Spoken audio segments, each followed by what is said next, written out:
Good evening and welcome to the Doty Report. My name is Cheryl Garrett Lee. I'm your host for this evening, and we have a wonderful show in store for you today. We have a fabulous guest, and we're going to be talking about a very pertinent topic for the holiday season. We want to make sure that you invite your family, your friends, everyone jump online and come on board. Please like and share right now so that all of your family and friends will get the information that is needed. And we definitely want to share tonight's information. Now, the Doty Report was founded by the founder of Georgia Doty Comprehensive Health. It is the online platform of Georgia Doty Comprehensive Health, which is a 501c3 organization that is dedicated to assisting those who are challenged with economic and health disparities. And we know there are many communities like that. We work with many seniors, with veterans, and those that are in the underserved population. We have other outreach venues, which are the Georgia Doty publication, which is a quarterly publication that provides excellent information. It provides resources, and we are partnered with different companies in that publication.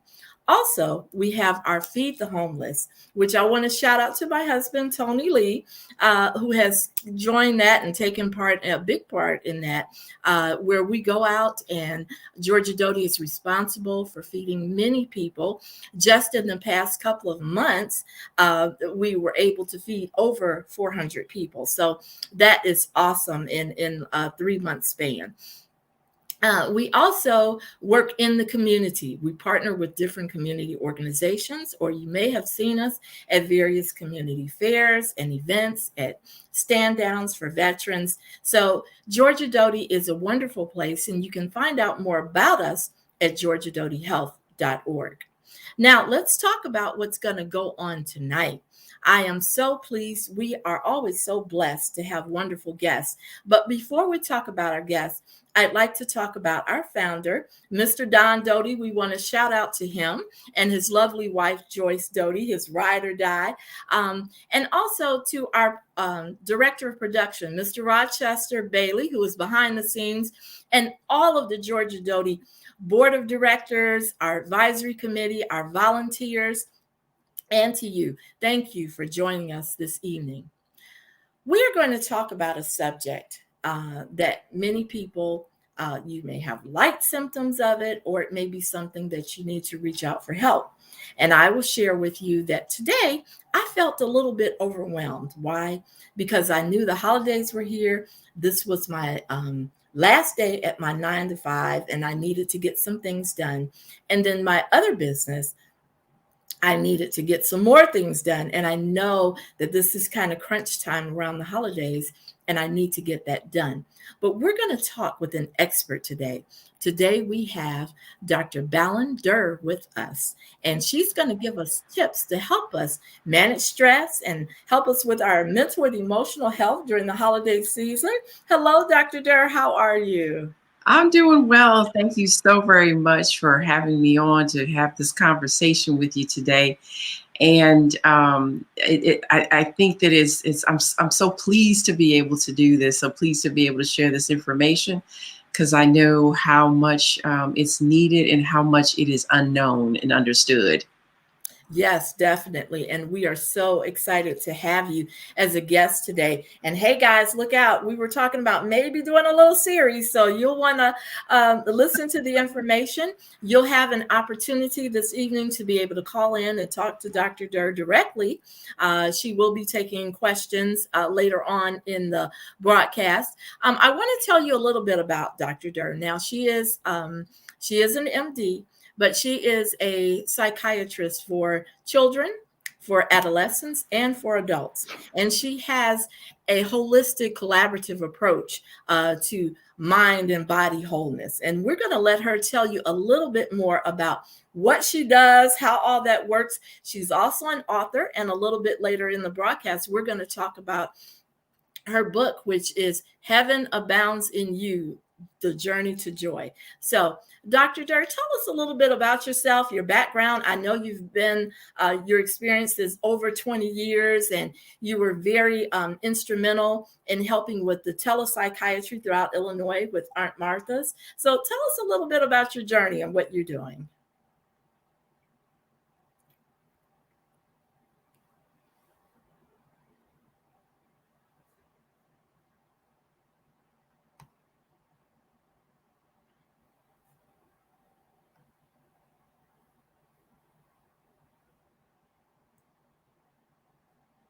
You're on mute. You're on mute.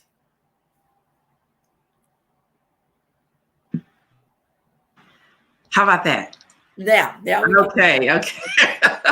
So I was saying that it's an unexpected journey. And I was in junior high school and decided I want to be a physician because I was so fascinated with human development and human life, and couldn't think of anything more wonderful than, bringing life into the world. So I was going to become an OB-GYN. Got into medical school.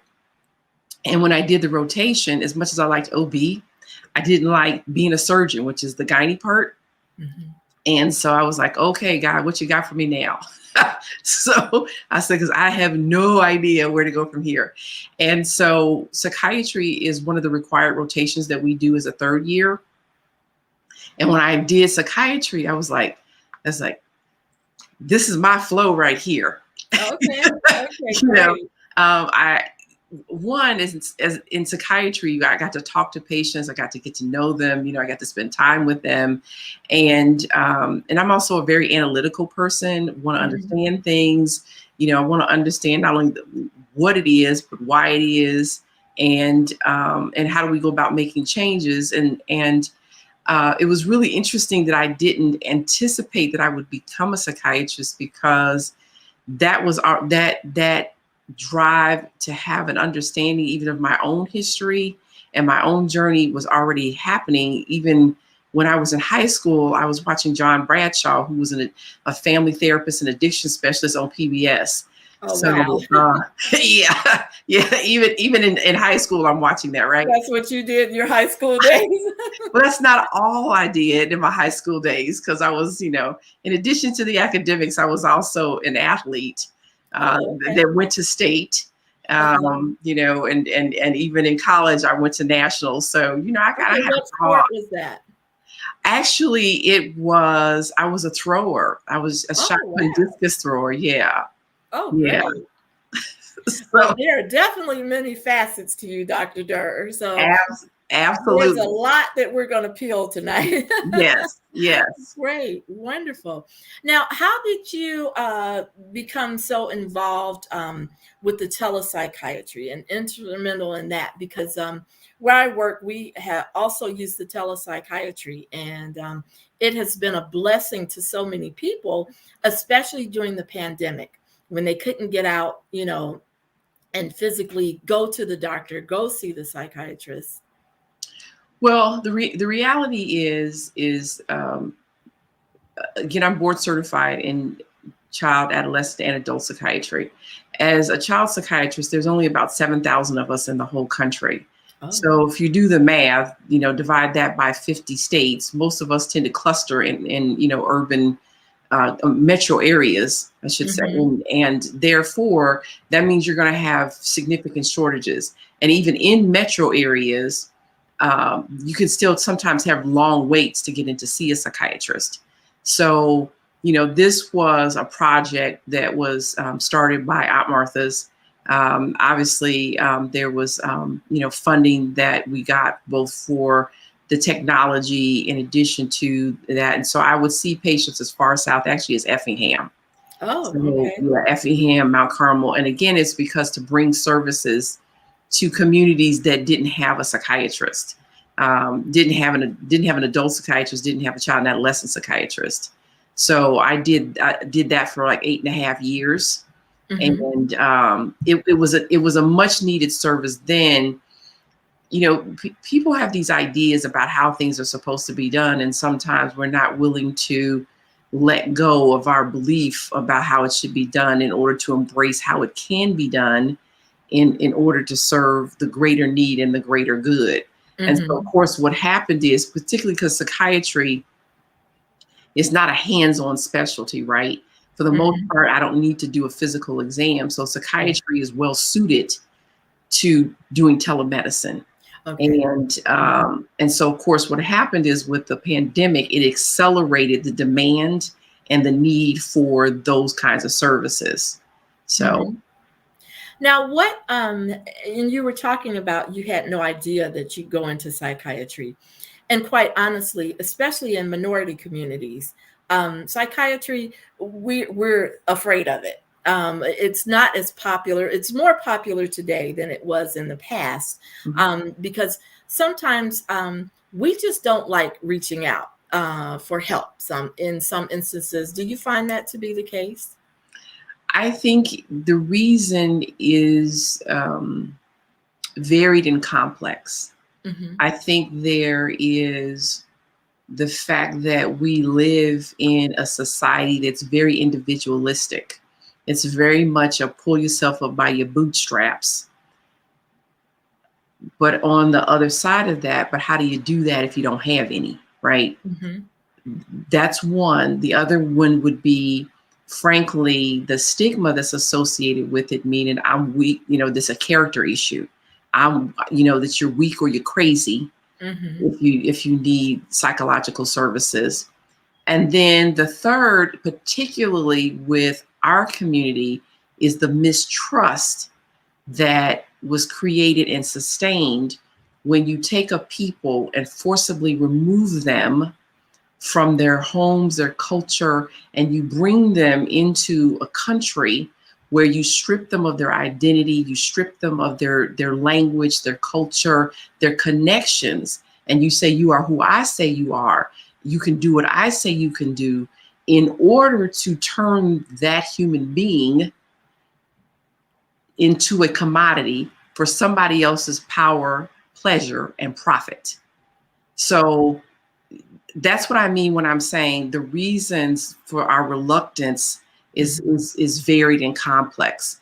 Our experience here of therefore people treating us how they want to, putting us on display, experimenting on us, lying to us about what they were doing. So those are some of the reasons why there's a reluctance and a mistrust, frankly, of accessing services. I think it probably helps us to see someone like yourself and others in the field that we may feel a little bit more comfortable with for the reasons that you mentioned. So, do you find that that's the case? I'm sure you have a very amount of patients, and they come from all different backgrounds. But have any of your patients ever expressed comfortability because they saw that you had a minority background? I think just like in general, there's a natural understanding, right? I don't have to explain to you what it means to be an African American woman in this country. So there's a natural understanding and a natural connection, a natural willingness to therefore maybe be more trusting. Not always, and that's not absolute, but it certainly lends itself to connection. Yes. Okay. Now I want to jump and talk about, I opened the program today talking about the little stress I felt today for a few moments. Yes. I was like, okay, God, I don't want to feel this anymore. But I felt pressure because of the holiday. I know that there was a certain amount of work I needed to get done. And I've got some deadlines I've got to meet. And the holiday kind of interferes with that. So little things like that, you feel moments of stress. And then there are some people who really go through a lot of anxiety, a lot of depression. I work with a lot of elderly people, and some of them have been isolated during the pandemic. And I think maybe the holidays are heightening this because they're a little fearful. They don't want to be alone, not just them, but any amount of people. How do we prepare for the holidays? How do we get ourselves in a real healthy mindset, or can we get ourselves in a healthy mindset? How do we avoid that depression of the holidays. You know, you hear the little sad songs coming out about I don't I want hear the happy songs. Have a holly jolly Christmas. right, I hear the happy ones. right.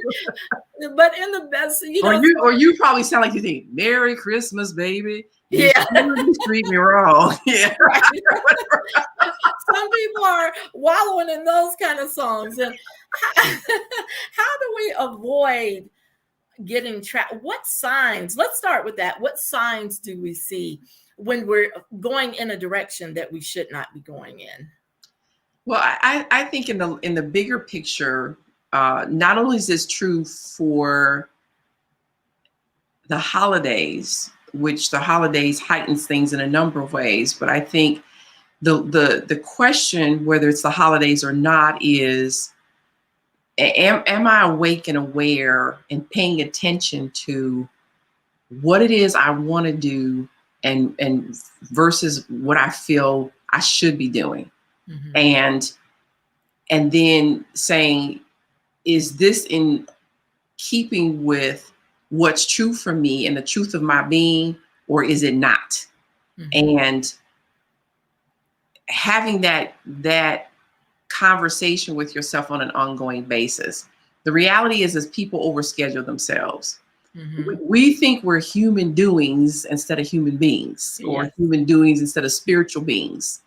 And while we are here to do things, we're not here to do things in the excess that we are. We don't allow ourselves natural breaths and natural breathers and natural breaks. And so the stress comes in by the doing too much, not getting enough rest, not doing the basic things that we need to do to take care of ourselves, and overcommitting, and not, frankly, because we want to please people, not saying no because it's too much, mm-hmm, or it's not really what I want to be doing, right? Yes, so learning to say no. Now, I think it goes deeper than that. It goes to say, is this really what I want to be doing? Mm-hmm. Is this true for me? Is this working for me? It may be working for you, but mm-hmm, I'm not here to just be who other people think I should be and do what they want me to do, when it's not it's not in alignment with the truth of who I am, or what my purpose is. Mm-hmm. And that's the, the questions we need to be asking. And I also mentioned, are you getting enough sleep? It's a basic and fundamental thing that, with a certain amount of insomnia, not getting enough sleep, it's equivalent to a DUI. Oh, wow. Meaning that your level of brain function is that impaired that mm-hmm, it's like if you were driving under the influence. Oh, so right, are you getting enough sleep? Are you eating the foods, not just for taste and pleasure, but food is also meant to give your body the things that it needs for energy and to build healthy structures. Mm-hmm. So are you doing those things? Are you getting enough exercise? Which, and I know we're going to get into this, but I just want to mention, studies have shown that exercise is as effective for mild and moderate depression as medication is. Oh, wow. Okay. Yeah. And certain nutrition, in terms of nutrition, certain vitamins and minerals, if we're not getting enough of those, then we can have problems with depression and anxiety. So it's not a little small thing. These are very important things. Okay. Now, we know that children are typically happy around the holidays. They're getting to be off school. They get to eat a lot and stay up late, which you just talked about that, as well as our teenagers. Do you see that during the holiday time in particular, maybe children go through different sense of stress, of depression, maybe because maybe they're in a home that now they're with divorced parents, so they're splitting their time, or what other things can children be going through during this time? Oh, well, sure they can. And I think one of the biggest issues when it comes to children and adolescents, the biggest issue is the fact that people tend to parent top down. And what do I mean by that? What I mean by that is the fact that parents and other family members don't know children well. They're telling them, do this, do that, don't do this, don't do that. But they don't spend really enough time really listening to that child. And again, like, who are you and why are you here? Mm-hmm. And so they don't know, of course, depending upon the age of the child, they don't know that the child is getting beat up. They don't know they're depressed. They don't know they're having suicidal thoughts. They don't know they're getting, they're using drugs or having sex. There's a lot of things they don't know because they're not spending the time to really get to know them as much as directing them. And I did want to also acknowledge the question you were asking about people in their loneliness, and you didn't mention the word isolation, but that's certainly a part of it, which is one, our perspective has such a huge impact both upon our emotions and even brain structure and function. And let me frame things in this way, because I think one of the things that I've discovered that's really a basic lack of understanding is the fact that people understand that if your brain dead, you're done, right? People understand that. But what they don't then make the connection to, well, is then if my brain is that critical, then I need to take care of it, right? Yes. It is everything that we think, feel, and do is coming through our brain, except for some minor reflexes. So if that's the case, the stigma to take care of your brain, which is an organ just like your heart, your liver, your lungs, your kidneys, and is essential to, therefore, because it's a vital organ, essential to life, then it's important that I take care of it. And if I don't, nobody knows everything. So just like I would have to get somebody to repair my roof or my plumbing or my electricity or my car, or just whatever it is I don't know how to do, then I should see the value and get help from somebody to help me with my brain health and my mental health, the same way I would, my heart and my lungs, or if I had a broken leg. So that's one of the really important pieces of information that I want to bring to people's awareness. You need your brain for everything. So except for a few small reflexes.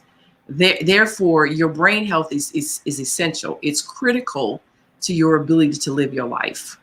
Wow, that's powerful. Now, how do we make sure that we're healthy in our brain? And what are some signs that we're not as healthy as we should be? Well, one of the things that I kind of characterize, to me, mental health is brain structure and function, but it's also the thoughts we think. So again, to go back to what you were saying before, to be alone is not the same thing as to be lonely. And it's loneliness is a perception, it's a perspective about what me being with myself means.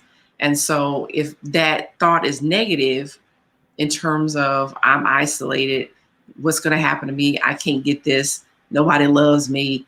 All of that stuff that's going on, then of course, then that's going to cause us to feel it's going to cause us to feel bad versus I'm with myself. I can do this for myself. I can do that. These are the benefits. Does that make sense? Yes. And so then it creates a entirely different experience.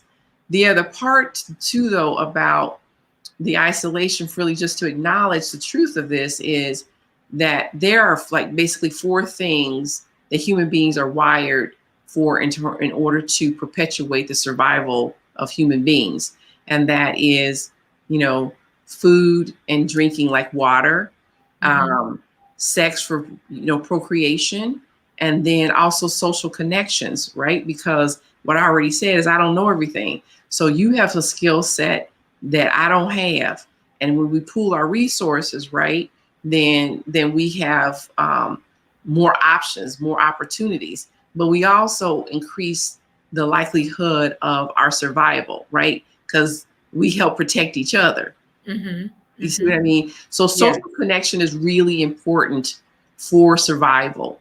And when people, they get to a place where they start to feel disconnected, and then you're also getting changes in the brain.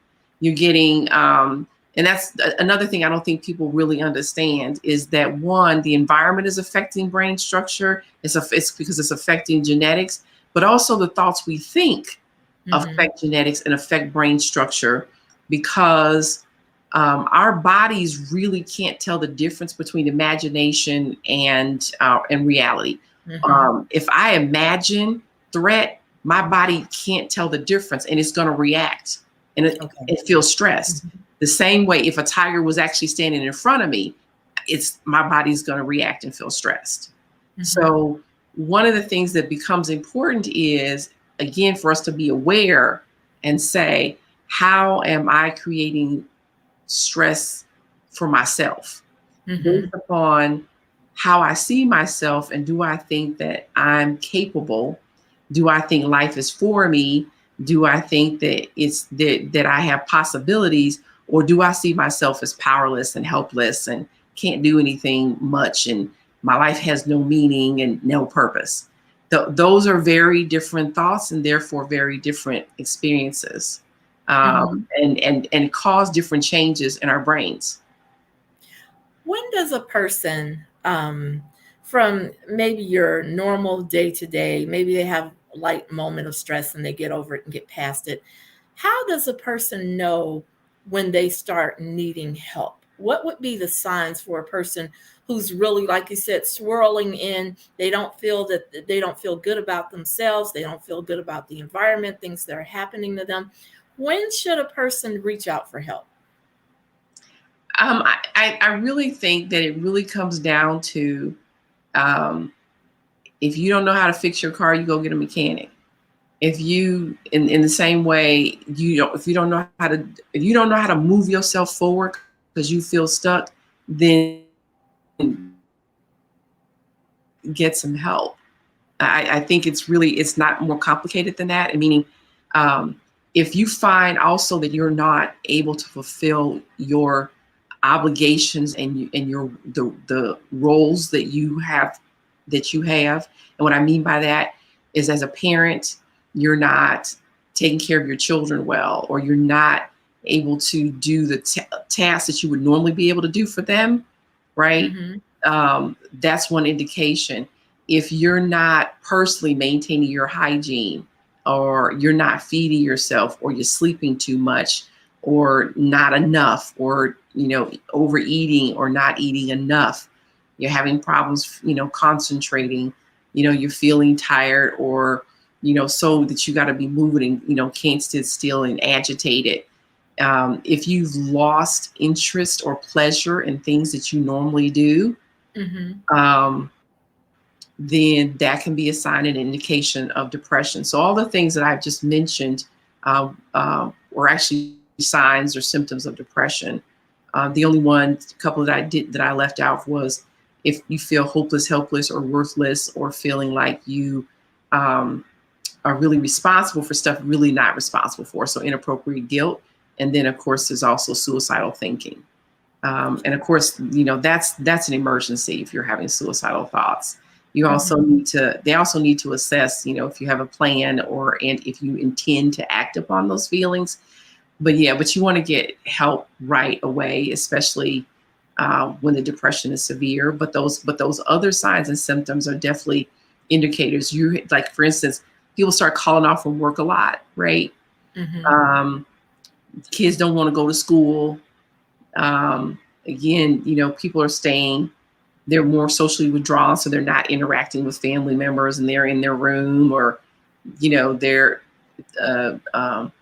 obviously this would be for adults, but, sometimes you see it in adolescents as well, is if, people are using drugs and alcohol inappropriately.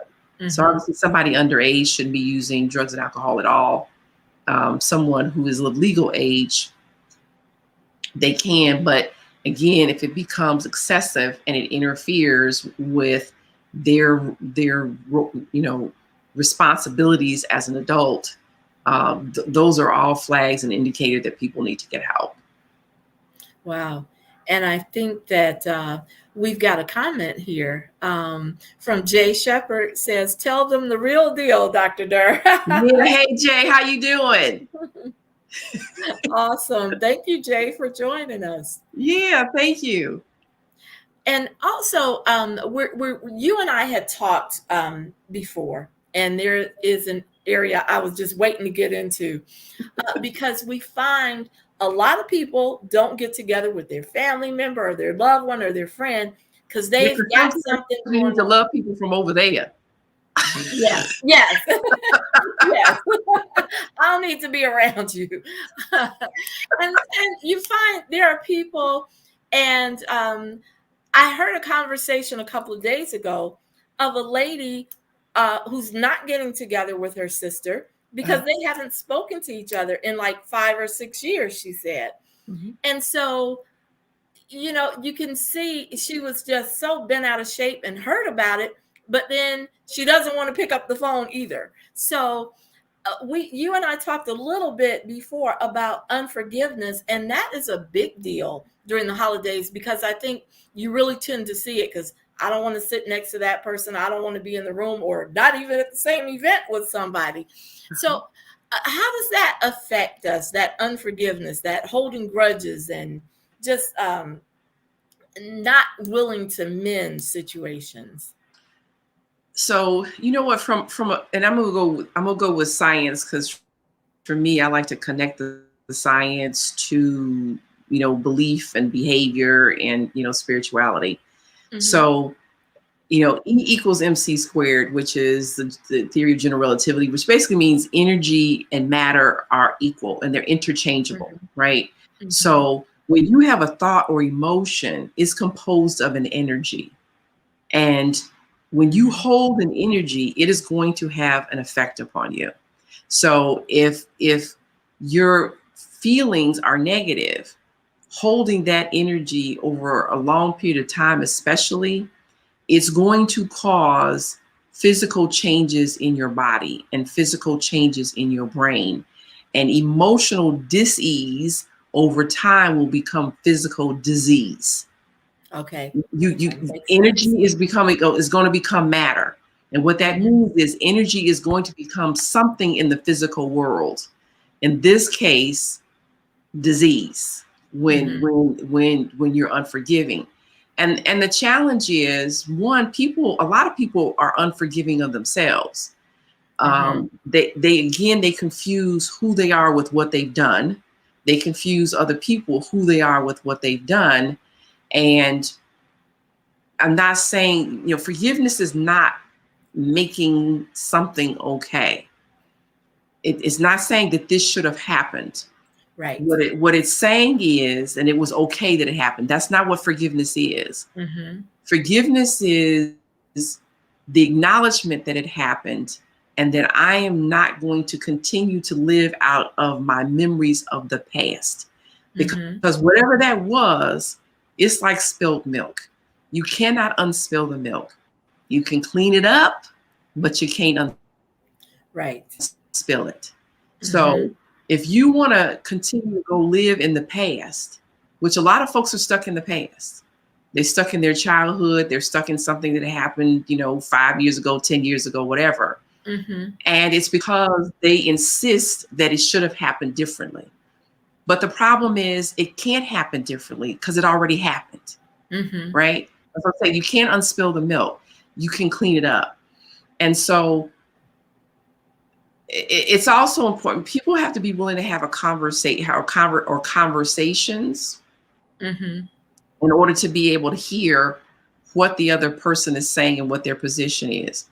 Now, what they're saying in their position doesn't always make sense. And it's not even always healthy for you to associate with that person. But assuming that it's something that you can work through, you have to, it's important to hear them out and to try to see things from their position. Try to understand that people cannot be who we want them to be, and they can't do what they want us. They can't necessarily do what we want them to do. I tell people, I usually having this conversation with people about their parents. I said, the only requirements to become a parent is having sex. And you don't even have to do that well. Mm-hmm. Mm-hmm. Truth. But the requirements to be a parent is an entirely different skill set than it is to have the baby. And many people never fully acquire the skill set. So if you expect people to be able to do something that they don't have the training or experiencing to do, it's really unreasonable. I said it would be like, I'm a physician, I'm a doctor, but my specialty is psychiatry. So I said, would you come see me for surgery? The answer is no. And I said, because if you did, don't be surprised if you come up with a limp. so so forgiveness is important so that we don't hold ourselves hostage. And guess what? It's me that's doing it. If I'm unforgiving, Yes. It's me that's holding me hostage, right? To a past moment in time, to a past experience that's not happening right now in this moment, right? So decide if I want to release that in order so that I'm not holding that energy, which over time does not become disease, and to release the person of expecting them to be who they are not and who they choose not to be. Everybody gets to choose who they want to be and how they want to be, right? I don't get to make that decision for you, like you don't get to make that decision for me.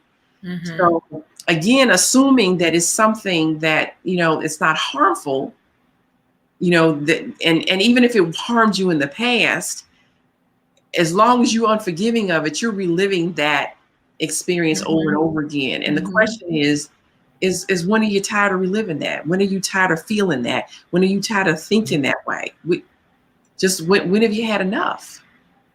I just read a quote that went something like, no one is, if you're continuously, no one is continuously hurting you unless you're continuously remembering it. So I think that's real powerful, that we need to release ourselves from that prison. And I just saw Yolanda Givens, who used to be the host of the Doty Report, and she's doing a lot of amazing things.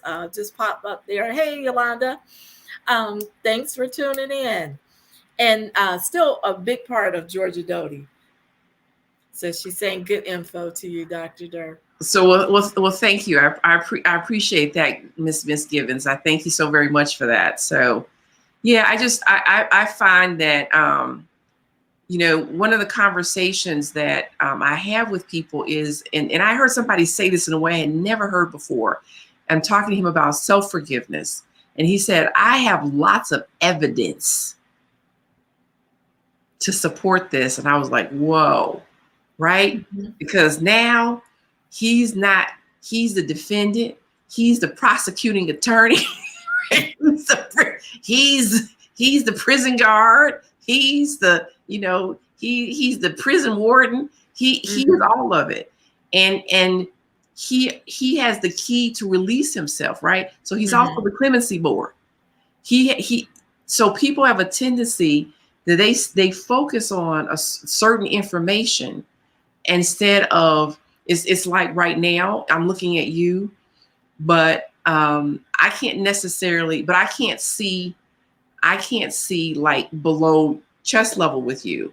So does that mean that you're an amputee because I can't see your arms and your legs? It doesn't mean that at all. It just means I can't see it. Right. So the point is we cherry pick information and we cherry pick the evidence to support what we believe, as opposed to seeing the wholeness of things, which either for ourselves or for other people.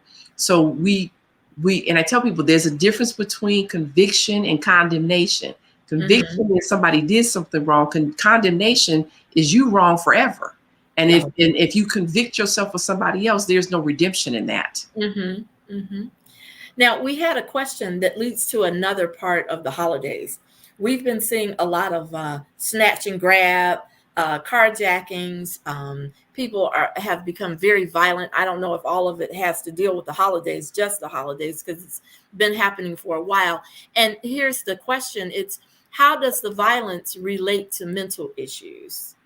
That is a great question, Mr. Doty. Thank you so much for that.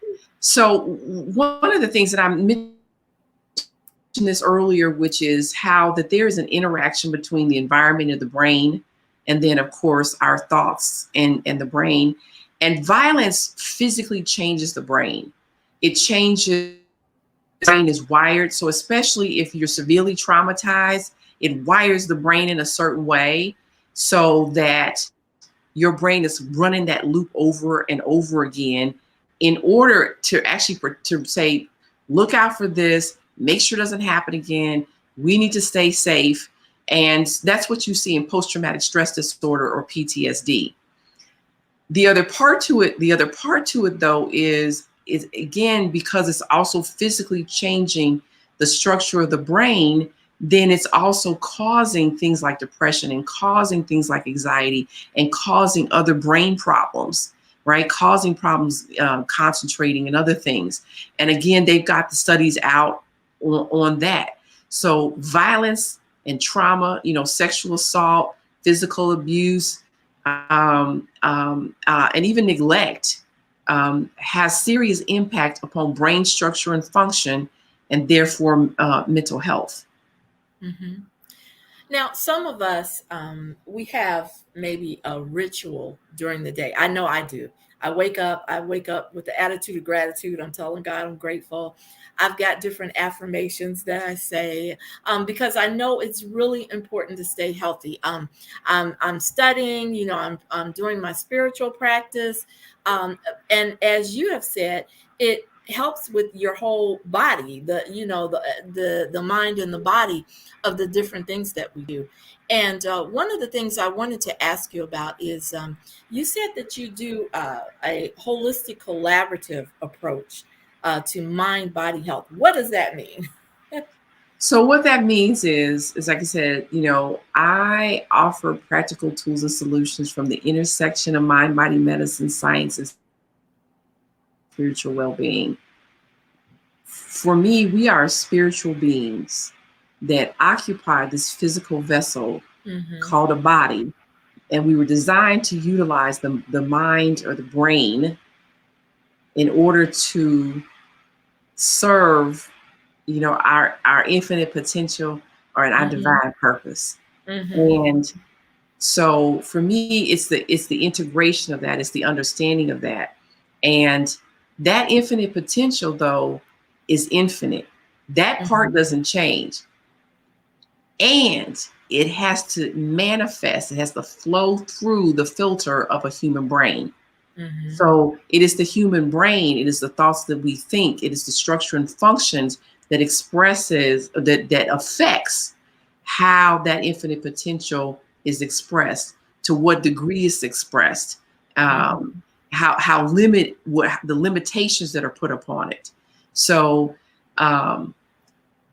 so that's the holistic part, and that includes. So again, it's the spirituality, it's the mind, body, medicine, it's the science, it's the again, it's the nutrition, it is the things I talk about, exercise. It is, but it's also the truth of the matter is, I can't do anything against your will. Even Jesus don't heal nobody against their will, right? Right. There was the least amount of healing in Nazareth where there was the least amount of belief. So you have to say yes in order for me to be able to help you, right? You have to say yes in order for me to be able to help you heal yourself. As long as you saying no, it's not going to happen. And it's certainly not going to happen. There's just going to be limits on what I can do. So it is a must that is a collaborative approach, right? You don't just come to me and I say, you do this and you do that, and it just happens. No, you have to agree. So it's finding what people are willing to do, trying to help them have some understanding, trying to create relationship and rapport in order to be able to help facilitate their healing. But I'm not healing them. I'm helping them heal themselves. Yes, absolutely. And Now, so I want to include that too, but of course, sometimes it includes medication.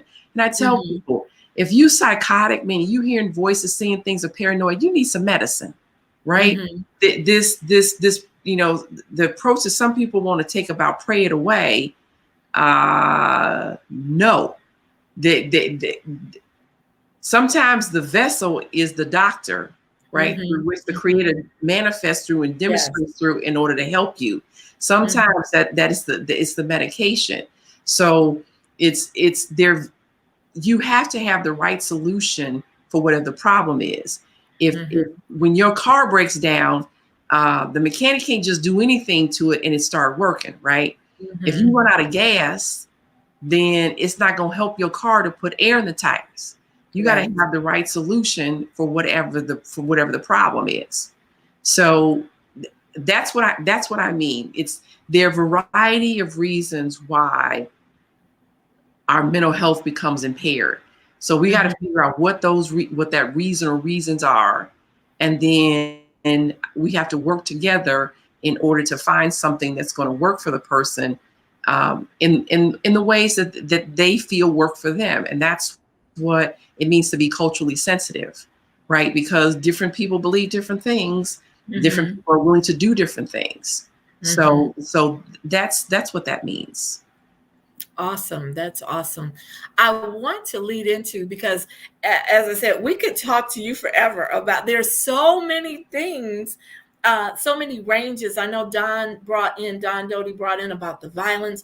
That to me is a whole show to itself, and the spiritual side, and then, taking care of ourselves, exercise, our spiritual practice, But you know what? So let me just say this too, in terms of the whole violence things. There's a tendency in general to kind of focus outward on what somebody else is saying or doing. And again, to be in denial about what I'm saying and doing to myself. How am I violent to myself? How do I neglect and deny and ignore myself? Right? I tell people there's some things that people say to themselves all day that it would never be okay for somebody else to say to them, for a friend to say to them, but yet they make it okay for them to say it to themselves.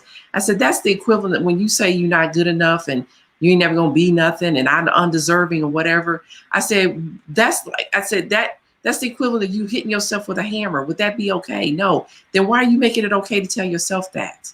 And that's what I mean when I said that,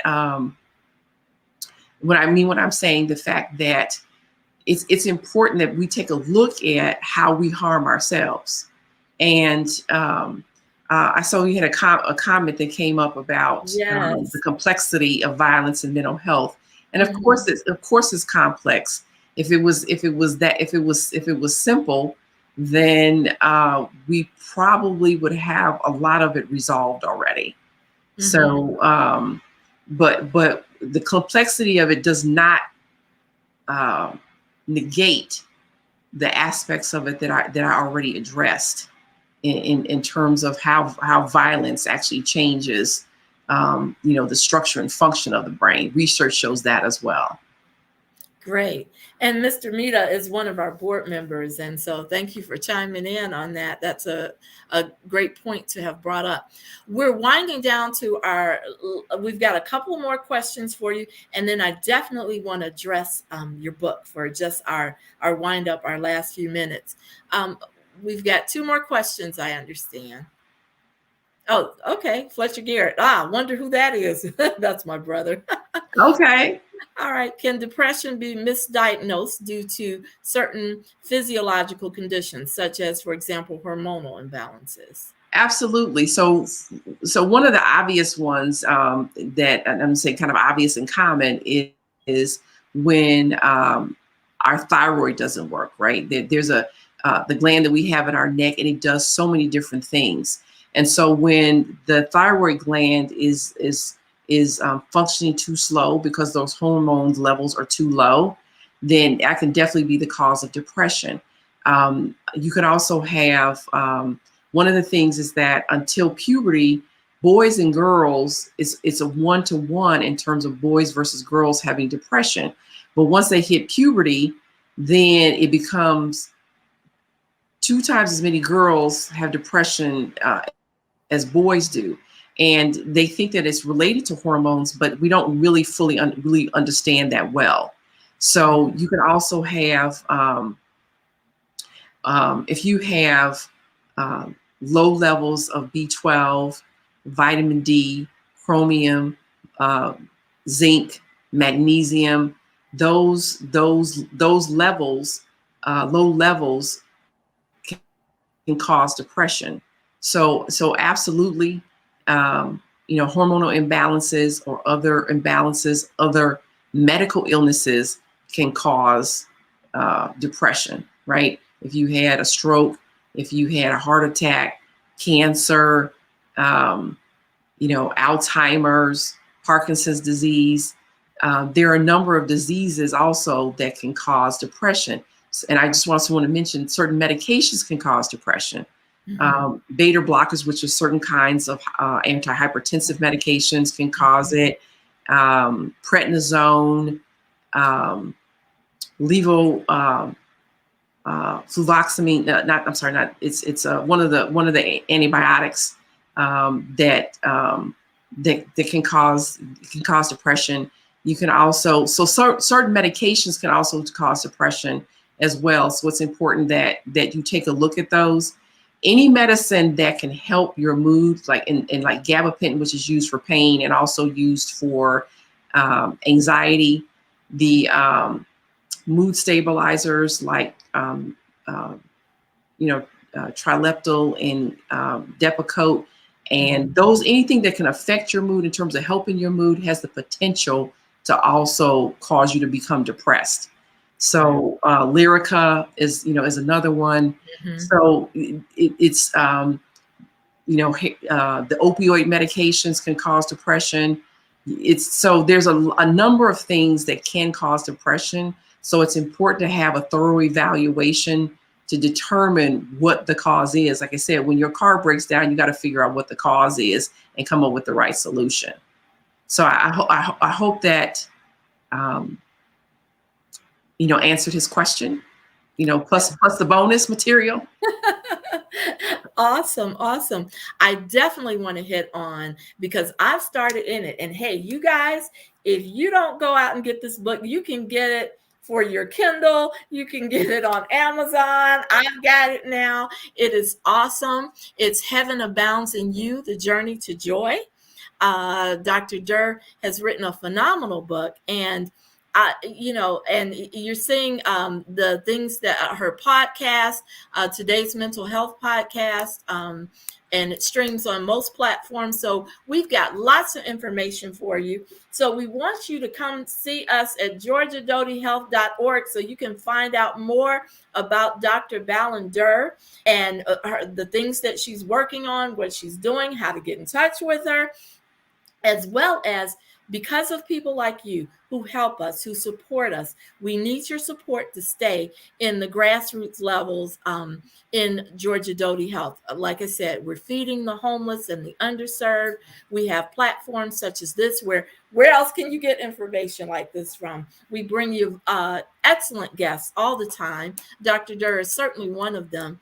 And we're certainly going to have her back again if she will come back for us. You also have our Georgia Doty publication. So we need your help in getting information like this out, helping those who are in need, helping those who are the underserved, both economically and with health challenges. So will you please do that? Visit us at georgiadotyhealth.org. And Dr. Durr, thank you so much for your time this evening, for a wealth of information. And please give us some closing comments. So one, and thank you. I see it up there that Heaven Abounds in You is available on Amazon, and then there's my YouTube channel, Heaven Abounds in You with Dr. Durr, and those are like short videos, 4 or 5 minutes, discussing some of the things that again are designed to awaken and empower you to live out your infinite potential, to live life in the sweet spot, right? And the book Heaven Abounds in You is actually to convey that we already are and already have all that the infinite creator is, therefore heaven abounds in us. And it is when we change our perspective, we change our minds, then we change our lives. Again, there's my podcast, Today's Mental Health. It's a trilogy on depression, suicide. It's streaming on most platforms, Buzzsprout and Apple. It is wonderful, simple information because I found, again, that so many people don't understand what depression or addiction or suicide is, but don't understand the difference between even, what a psychologist and a psychiatrist is. Provide some alternative treatments. I talk about, acupuncture,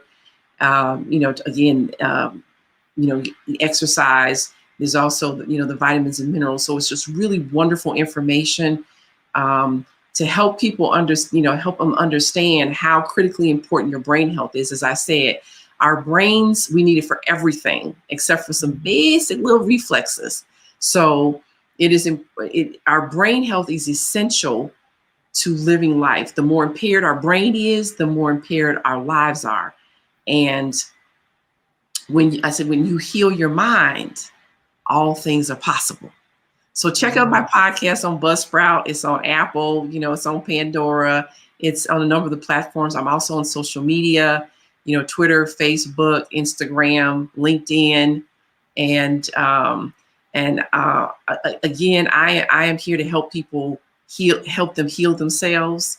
It is my honor. It is my privilege to serve. And I'm happy to do that in whatever way that people are open and receptive. Again, thank you so much. This was so enjoyable. And thank you for reminding us you can donate to us via PayPal. We need to put the address there. It is paypal.me/Georgia Doty. This is a way for you to give donations to the organization and help us to continue helping people. So we want to remind you, especially during the holiday season, please stay healthy. Thank you for joining us. And just, just a simple thing, in terms of, because this was about the holidays, is simply this. Pay attention to what you're doing, and how you're feeling. And if you're feeling stressed, it means something is not right, meaning you're out of alignment. You're doing too much or you're doing the wrong thing that's not true for you. And you need to stop and you need to pause and you need to say, what is it? And then make whatever necessary adjustments so that you can stay healthy, so that you can stay well, so that you can stay in alignment with what your purpose is, right? Mm-hmm. Don't take on too much. Don't do too much. Don't eat too much. don't sleep too little, right? It's about balance. It's about balance, grasshoppers, balance. Right? So don't have that extra sweet piece of sweet potato pie you are. And that's okay. That's okay. But I'm just saying, be connected to yourself. Reach out to other people. Hey, how you doing? But be connected to yourself. Love on yourself, and be willing to accept the love that the Creator offers, unrestricted and unconditionally all the time. Here's a simple exercise to tell people. Practice unconditional love for yourself, meaning Louise Hay says, look in the mirror at least twice a day and say, I love you. Mm-hmm. And when you look, most people are going to get what I call the and the is the condition. Uh-huh. My thighs, my bank account, my whatever, that is a condition. You need to set that condition aside and understand that you are lovable and deserve love just because you exist. Yes. And for any reason that you have for withholding it from yourself, stop. That's not kind, right? So be kind to yourself. Be compassionate with yourself, and then be kind and compassionate with others. And just be your wonderful, infinite potential that you were designed to be, right? We are children of the universe made of stardust, right? The exploding stars, the exploding stars seeded our bodies with atoms. They come from exploding stars. The iron in our blood comes from exploding stars. The calcium in our bones comes from exploding stars. We are children of the universe made of stardust. How could we be inadequate? It is just simply impossible. Wow, that is beautiful. We should all feel real good about ourselves right now. That was awesome. We're stardust. Yeah, we're stardust. Yes, we are Stardust. Thank you for joining us. Look forward to our announcements for next month's show. We're going to have some exciting things for you again. Again, thank you for joining us, and we will see you next time. And thank you for your wonderful work. Thank you.